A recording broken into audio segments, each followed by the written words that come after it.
talk about why the Cleveland Browns are a dark horse Super Bowl contender going into the 2020 NFL season.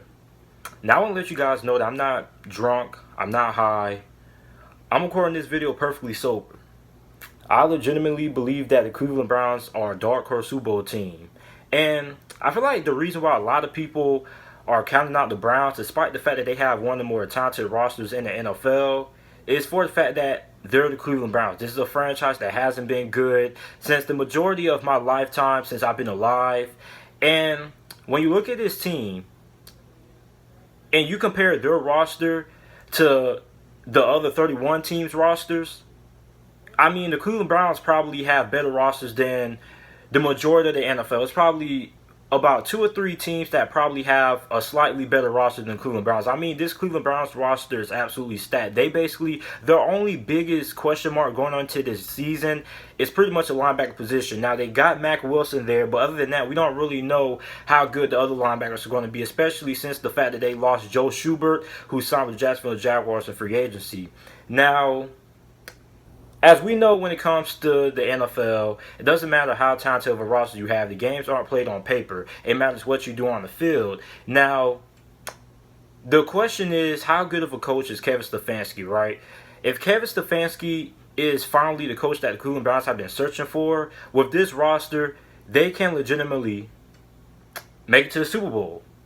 I mean, it's just all the Browns need is a coach. I mean, the talent is there. I mean, you got probably, in my opinion, you got the best wide receiver duo in the NFL in Jarvis Landry and Odell Beckham. It doesn't get no better than that. You got probably the best halfback group in the NFL. You got Nick Chubb, who almost had 1,500 rushing yards last year. He's pretty much the most underrated halfback in the NFL. Like, I've never known a halfback that could rush for 1,400 yards, almost 1,500 yards, and nobody talks about it, right? Then you got Kareem Hunt in the backfield. So that is a pretty deadly backfield. Then you also got pretty much probably the best tight end duo in the NFL, Austin Hooper, Devin Njoku, if he's able to stay healthy. Then you got Baker Mayfield. Baker Mayfield, I feel, is a top 15 quarterback. I know he had a sophomore slump last year, but I think that was more because he got complacent. He wasn't putting in a lot of work in the offseason. He gained weight. Now this past offseason, he's been working on slimming down. He's working on getting abs and things like that. So, I mean, I think Baker Mayfield will bounce back this upcoming NFL season. And then the biggest thing that they did was they improved the offensive line. And for those of you guys who know, if you guys been subscribed to my channel, I always preach how important it is to be good up front, because a lot of it doesn't matter how good of a wide receiver position you have, how good of a quarterback you have, how good of a team you have if you're not good in the trenches. And that was a big reason why the Cleveland Browns missed the playoffs last year, also due to Freddie Kitchens not being a good coach. But a big reason why they didn't make it to the playoffs last year and why they underachieved is because the offensive line wasn't that good. So in the offseason, they addressed the offensive line. First, you signed Jack Conklin in free agency, who is my favorite offensive lineman in the NFL. He's one of the best offensive tackles that we have in the NFL. Pretty much one of the few elite offensive tackles in the NFL. Then you also pick up Dredrick Willis, who is one of the best offensive tackles in the NFL. So you get 2 franchise caliber offensive tackles there. So the offensive line should not be a problem at all this year. On the defense side of the ball, I think this Cleveland Browns defensive unit could end up being really good. I mean, you got Myles Garrett, who's pretty much going to be a finalist for a Defensive Player of the Year up until the point when he knocked out Mason Rudolph and he got suspended indefinitely for the rest of the 2019 NFL season. But if he would have played the rest of the 2019 season, he probably would have ended up being in that finalist spot for Defensive Player of the Year last year. Then you also got Olivier Vernon, who needs to have a bounce back year, because last year he really disappointed me. I thought Olivier Vernon would benefit from being on the opposite side of Myles Garrett, and I mean, he just severely disappointed. Like, I thought this guy was going to be a guy who maybe has 9.5 sacks, maybe double-digit sacks, but he really disappointed me. You got Adrian Claiborne. So, I mean, this group should be able to get after the passer. Now, like I said, that linebacker position is a little bit of a question mark. We don't really know how good the linebackers are going to be, but I mean, they do have Mack Wilson, who was really solid last year. So I think he'll end up breaking out for the Cleveland Browns the upcoming NFL season. And the secondary should be really good. I mean, you got Denzel Ward, one of the best young cornerbacks in the NFL. And then you got Greedy Williams. Now, Greedy Williams had a really tough rookie year. I mean, he missed like a month, I believe, due to an injury. And then also, he just really wasn't that good. I mean, the guy had no interceptions and only 2 pass deflections. So this is a guy who really needs to step up his play in 2020. But like I said, it doesn't matter how good this roster may be. It all depends on how good of a coach Kevin Stefanski is. Now, the argument with Kevin Stefanski is a lot of people can say, oh, he's a first-year head coach and things like that. Listen, just because you're a first-year head coach doesn't mean you can't compete for a Super Bowl. I mean, look at Matt LaFleur last year.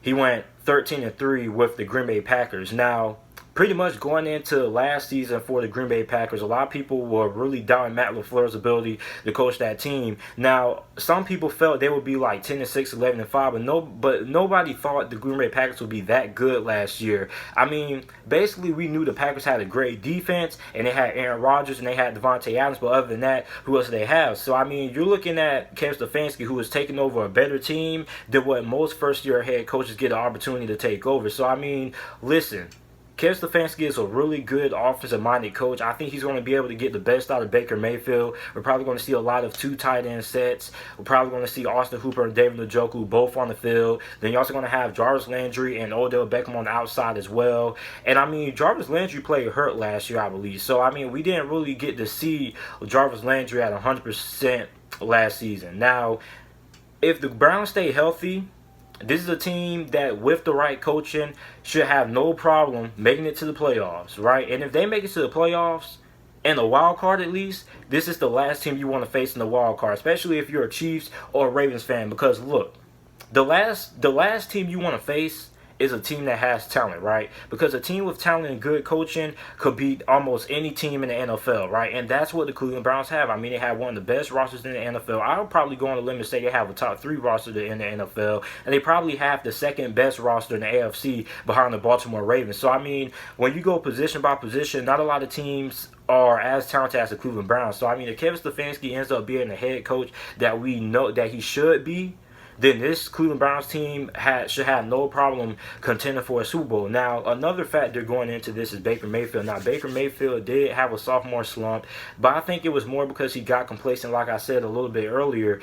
And also, Freddie Kitchens wasn't all that good of a head coach. I mean, he didn't know how to get Odell Beckham the ball. Like, how do you not know how to use Odell Beckham? I mean, he's one of the most electrifying wide receivers of this past decade. So, I mean, it shouldn't really be that hard to get Odell Beckham the ball. Now, another thing when it comes to Baker Mayfield is Baker Mayfield also has to get a lot. I think he needs to get a lot better as a leader, because like a lot of people really question his leadership abilities. Like, he was calling out guys and things like that. Like, I think he needs to find a better way of, you know, talking and communicating with teammates and things like that, instead of going to the media and calling guys out. So overall, I know a lot of people are probably going to be like, oh, JT, it's the Cleveland Browns, man. Like, the Cleveland Browns suck, man. They've been one of the worst organizations in probably not only the NFL, but sports history. But here's my thing, right? The Cleveland Browns, they can't be terrible forever, right? I mean, with this roster, it should be impossible for the Cleveland Browns to miss the playoffs. Now, it is a chance that they could miss the playoffs, but I mean, I think those chances are really, really unlikely. Like I said, if Kevin Stefanski ends up being the coach that he should be, this Cleveland Browns team should have no problem going to the playoffs and making a deep playoff run, because the talent is there. Like, a lot of teams don't have this talent. They drafted well. They signed some marquee free agents. So, I mean, it all depends on Baker Mayfield and Kevin Stefanski. Like, Baker Mayfield, this is also a big year for him, because, I mean, I think it's more pressure on Baker Mayfield to perform than Kevin Stefanski, because when you look at Baker Mayfield, I mean, the pieces are all there. You got no excuses. You got a great backfield. You got a great wide receiver core. You got the best tight end duo in the NFL, and you got an improved offensive line. So, I mean, it really should be no reason why Baker Mayfield doesn't perform as well as he should. And I think Baker Mayfield, if he ends up bouncing back, he could be an MVP candidate, because the way this offense is set up and the talent that is on this offense, I mean, Baker Mayfield should have, at least on paper, a really nice season. So, overall, I mean, I know a lot of people are going to be like, oh, JT, it's the Browns and things like that. But, I mean, when you look at the talent that they have, like, you really can't just You really just can't. You really just can't count them out and say, "Oh, they're not going to do anything." Because I mean, this is a talented team than the majority of the teams in the NFL. Like, they have a top 3 roster. Like, the Browns roster is that good. Like, they don't have a lot of holes. The only hole they pretty much have is at the linebacker position. So I mean, this is why I feel the Cleveland Browns are dark horse Super Bowl contenders. And I mean, look, I'm not mad at anybody if like they disagree or anything like that, but I'm just saying it's no way you can look at the talent that this team has and be like, oh, this team will not compete for a Super Bowl, because the talent is there. It all depends on the coaching and how good Baker Mayfield will be. So let me know what you guys think about the video down in the comment section down below. Make sure you like the video, subscribe to the channel for more NFL videos and content, and thanks for watching.